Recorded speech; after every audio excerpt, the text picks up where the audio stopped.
হ্যাঁ, the displacement of the particle at point P can be written as y equal to a sin theta minus delta a sin omega t minus 2 pi x divided by lambda। যারা এটা বুঝো নি delta সমান এটা কেন লিখলাম, ওই যে তুমি জানো ফেজ ডিফারেন্স 2 পাই হলে ল্যামডা ডিস্টেন্সে ফেজ ডিফারেন্স 2 পাই, তাহলে 1 এর জন্য কত 2 পাই বাই ল্যামডা, x এর জন্য কত 2 পাই x ডিভাইড বাই ল্যামডা। এটা হচ্ছে ডেল্টা, আমি ভ্যালু বসাই দিলাম এই কারণে। ঠিক আছে, এটা বোঝার পর তো তুমি জাস্ট এখান থেকে লিখো a sin ওমেগা মানে 2 পাই ft minus 2 pi x divided by lambda, or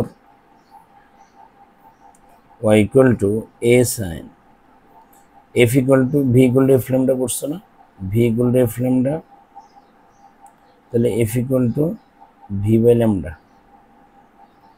তাহলে 2 pi vt divided by lambda minus 2 pi x divided by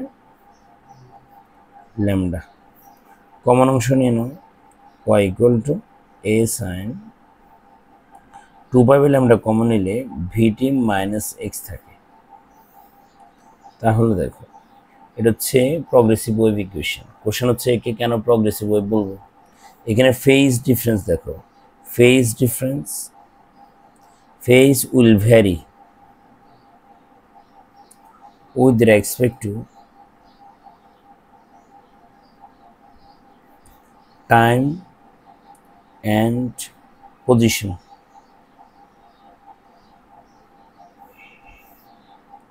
খেয়াল করো, টাইম চেঞ্জ হলে আর পজিশন চেঞ্জ হলে এই অংশটা বারবার চেঞ্জ হয়ে যায়, তাহলে এটা হচ্ছে প্রগ্রেস হবে, টাইমের এক্সপেক্টে পজিশন এক্সপেক্টে আগাতে থাকবে, এই কারণে নাম হচ্ছে কি প্রগ্রেসিভ ওয়েভ। আবার বলি এখানে একটা ফেজ ডিফারেন্স আছে, ফেজ ডিফারেন্স না থাকলে, যদি না থাকতো একটা পয়েন্ট বোঝাইতো, শুধু একটা পয়েন্টে লাফালাফি, ওই যে ও পয়েন্ট একটা পয়েন্ট অন্যদিকে বোঝাচ্ছে না।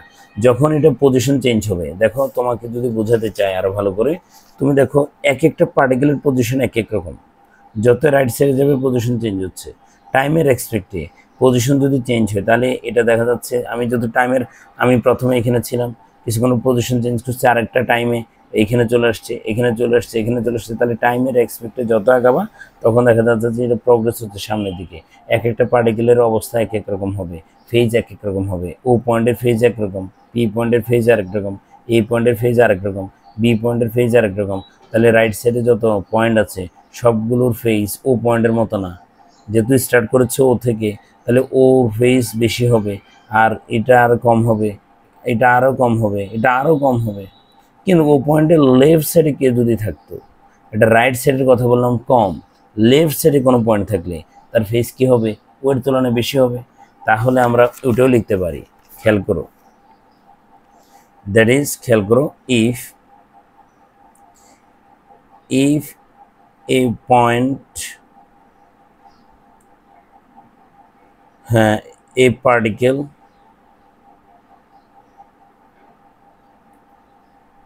is at x distance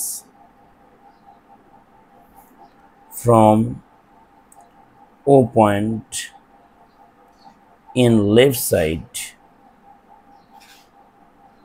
then তার ফেজ বেশি হবে, দেন y equal to তুমি লিখতে পারবে a sin, ফেজ বেশি হতো থিটা প্লাস কত ডেল্টা, আর তখন এটা এরকম আসতো a sin 2 pi by lambda divided by vt plus x।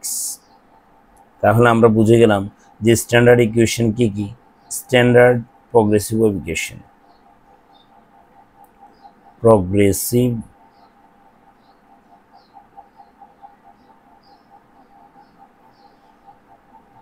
Wave equation.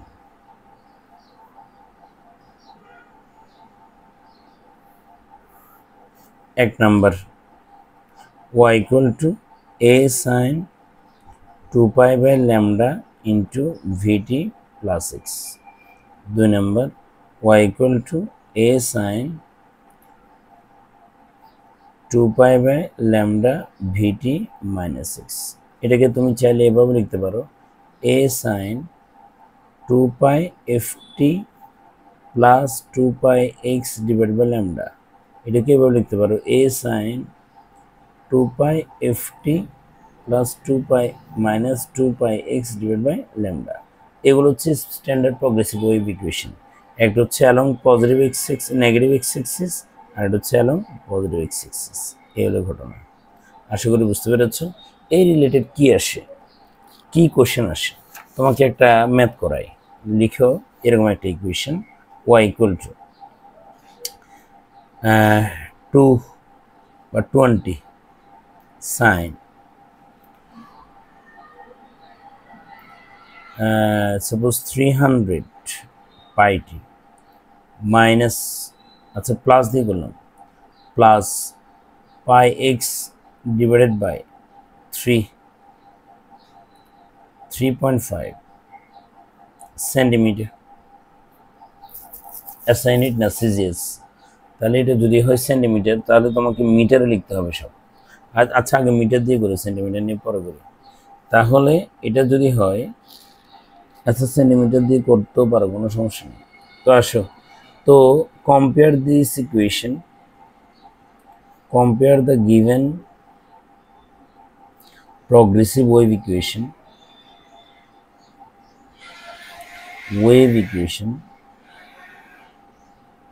with standard progressive wave equation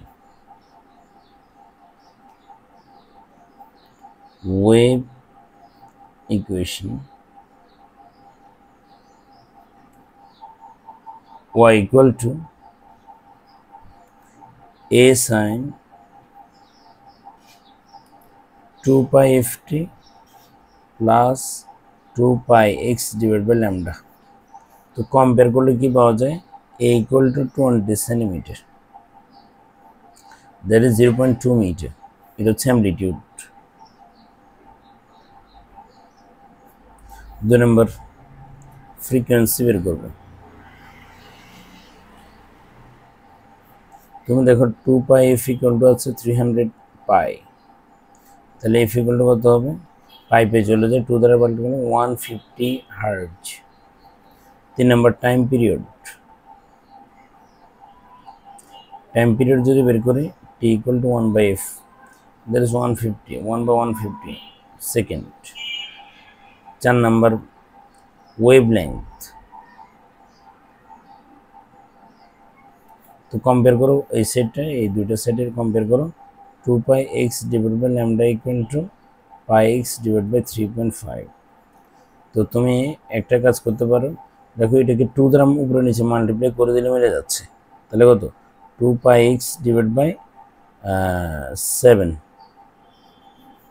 that is lambda equal to কত 7 সেন্টিমিটার, that is 0.07 মিটার। এবার আসছে velocity,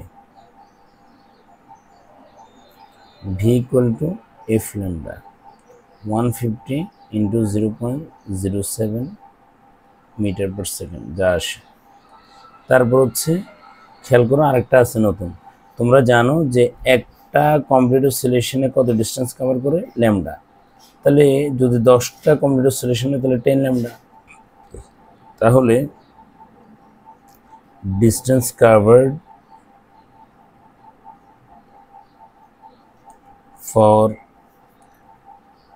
100 complete oscillations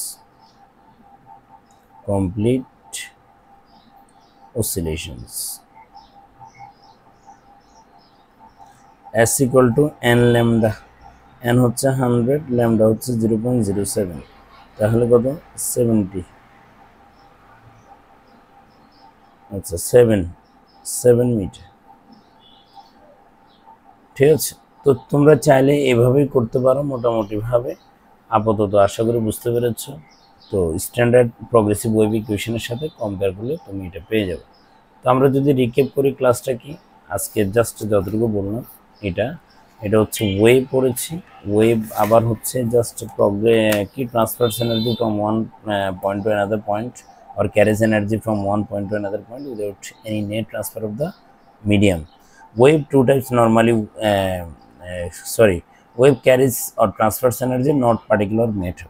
Classification of wave depending on the matter, depending on the medium. একটা বলছে mechanical wave আর একটা বলছে electromagnetic wave, যেটাতে mechanical ওয়েভে medium লাগে যেমন সাউন্ড ওয়েভ, ওয়াটার ওয়েভ এরকম, আর ইলেকট্রোম্যাগনেটিক ওয়েভে কোনো রকমের মিডিয়াম লাগে না, radio wave, microwave, visible light, gamma etcetera. এরপরে depending on the vibration of the particles, এটা আবার পার্টিকেল কি লংিটিউডনালি বা নাকি প্যারালালি নাকি পারপেন্ডিকুলারলি ভাইব্রেট করে, এটার উপর ডিপেন্ড করে দুই রকম, আর ভ্যালোসিটির উপর ডিপেন্ড করে দুই রকম। তো আশা করি তোমরা ক্লাসটা বুঝেছো। কোনো প্রবলেম থাকলে জানাও, লাইক কমেন্ট শেয়ার দাও। আসসালামু আলাইকুম ওয়া রাহমাতুল্লাহি ওয়া বারাকাতুহু।